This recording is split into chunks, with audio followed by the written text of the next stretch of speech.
Your grandparents, see, they had a hard life. And they many times wanted to stop.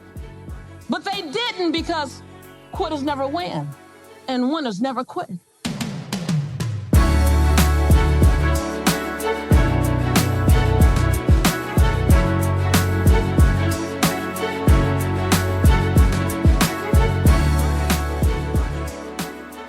Yo, what's up, y'all? Welcome back to Black Excellence Daily. I am your host, Sean Croxton. We've got Lisa Nichols on the show to start off our week. If you don't know much about Lisa, she has such a remarkable story, and you'll hear more about that story in the coming weeks because she's going to be a frequent speaker on our show. To give you the synopsis of her story, she's from South Central Los Angeles.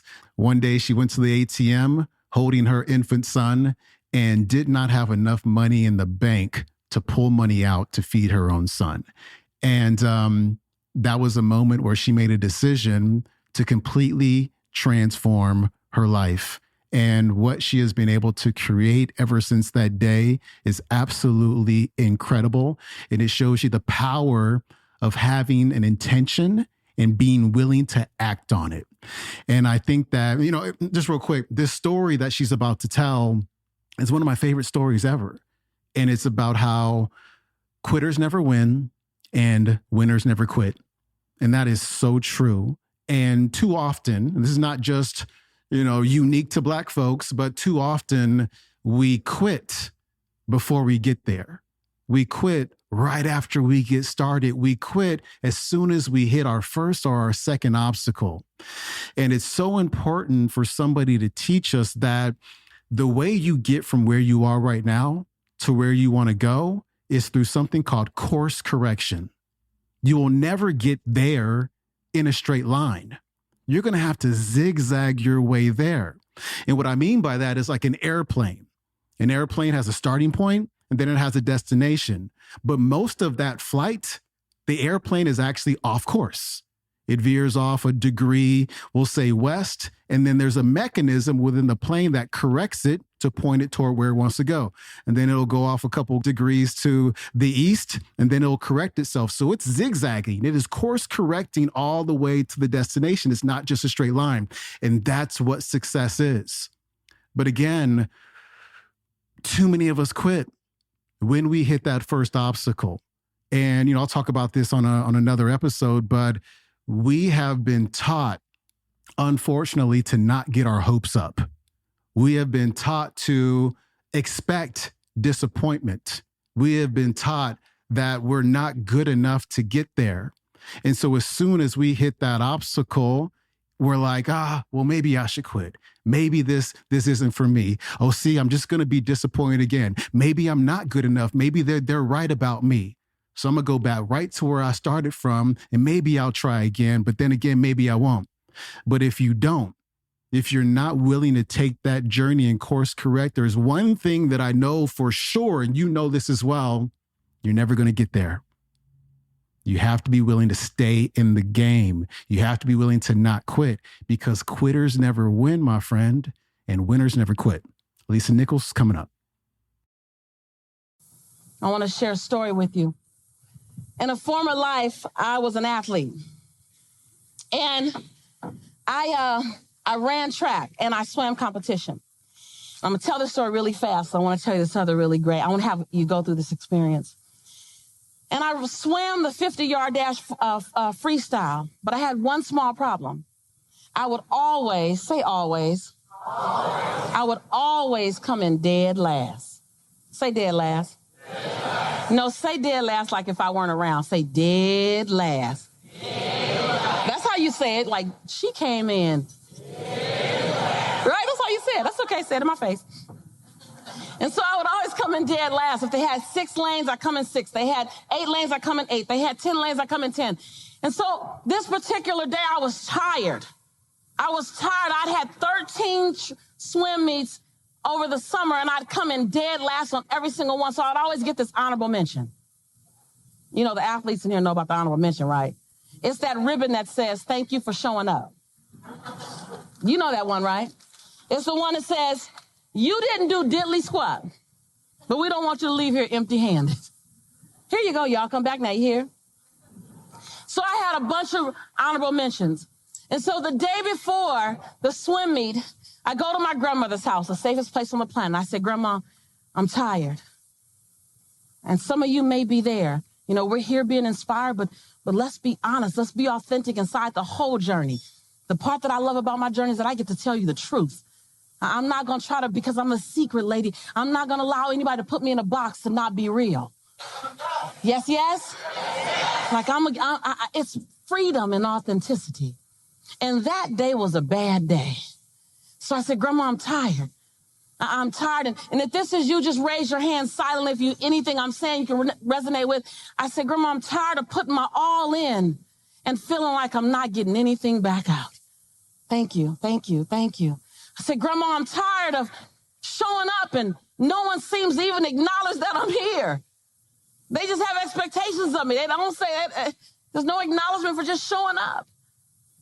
I said, Grandma, I'm tired of not hearing thank you. I might come in last, but I gave it my best. That was the best I had. I said, Grandma, I quit. She said, quit? I said, quit, ma'am? How am I supposed to say it? She said, come sit here.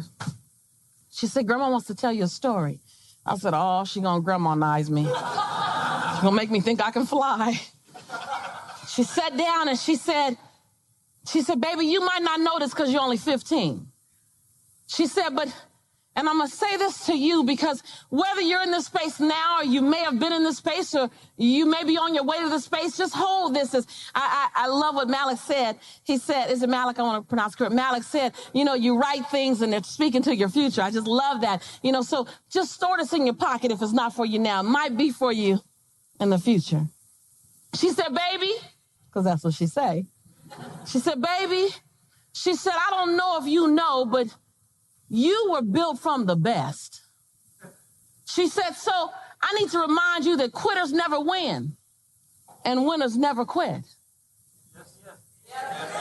She said, your grandparents, see, they had a hard life and they many times wanted to stop, but they didn't because quitters never win and winners never quit.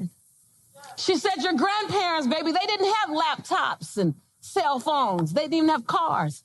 They worked sometimes in the fields until the fingers burst with blisters and their feet burst with blisters, and they wanted to stop, but they didn't because quitters never win and winners never quit. She said, so, honey, I don't know if you thought you had the option of quitting. And she said, but Grandma need to tell you, you need to take that option off the table. Because that's not who you are. That's not what you're built of.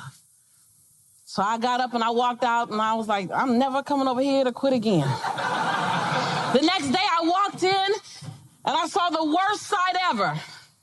The worst sight ever in the gym. My entire family in the bleachers. Now, there's only one thing worse than coming in dead last. It's having your entire family witness. You coming in what? I go over to the judge and I said, Judge, could I just get my honorable mention and leave? I know how this gonna end. He said, no. I said, I'm here for the 15-16 freestyle. He says, oh, you missed your heat already. They swam. I said, oh, cool. He said, wait, Coach, do you want her to swim with the 17, 18-year-olds? I was like, oh, no. They have me as appetizers. He said, my coach said, yes. He said, there's one lane open right in the center of the pool. You want her to swim? My coach was like, Lisa, go ahead. I was like, Coach, I don't need to swim. She goes, yeah, you need to practice. I said, I know how to lose. I have mastered losing. I have a loser shrine at home. Thank you very much. Go ahead, Lisa. I get on deck, and I got to tell you, there's a big difference between a 15-year-old girl and an 18-year-old girl. At 15, I had cornrows going back with matching blue barrettes. At 18, Speedo cap. At 15, I had a lace bathing suit, lace going down. At 18, Speedo. At 15, hi, how you guys doing? Hi, my name's Lisa. Could you wait for me? When you come, let's go to the bathroom together. At 18,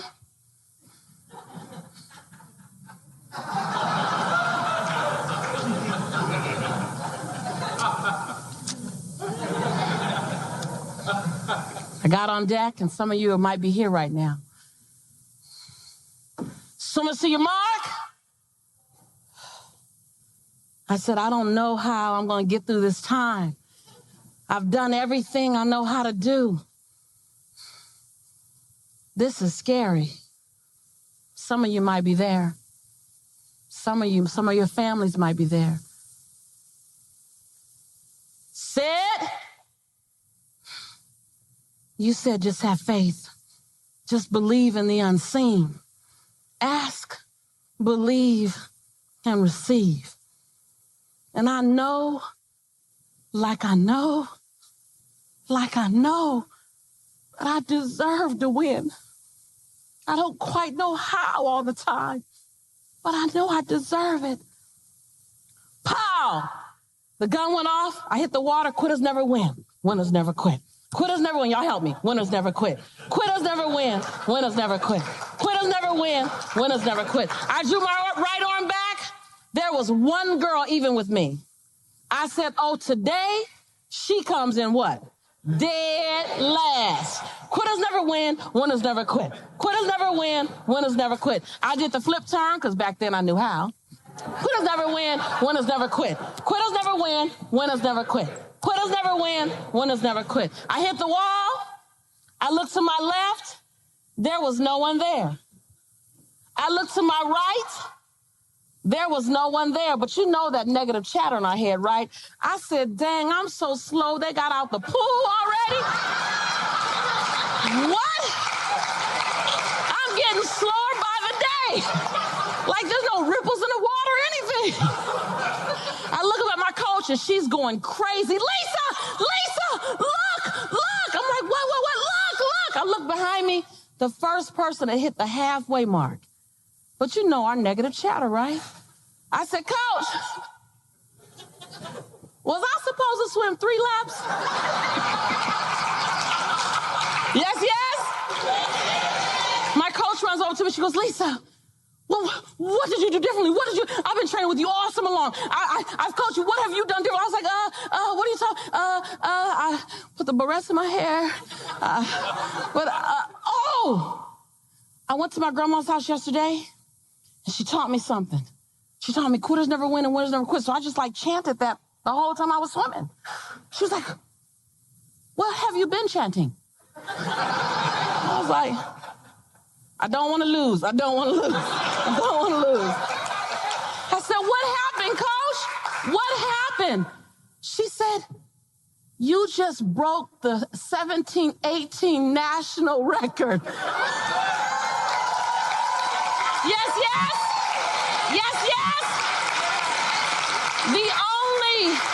The only variable that changed was the conversation going on in my head. The only variable that changed was what I could believe I could do. Nothing else changed.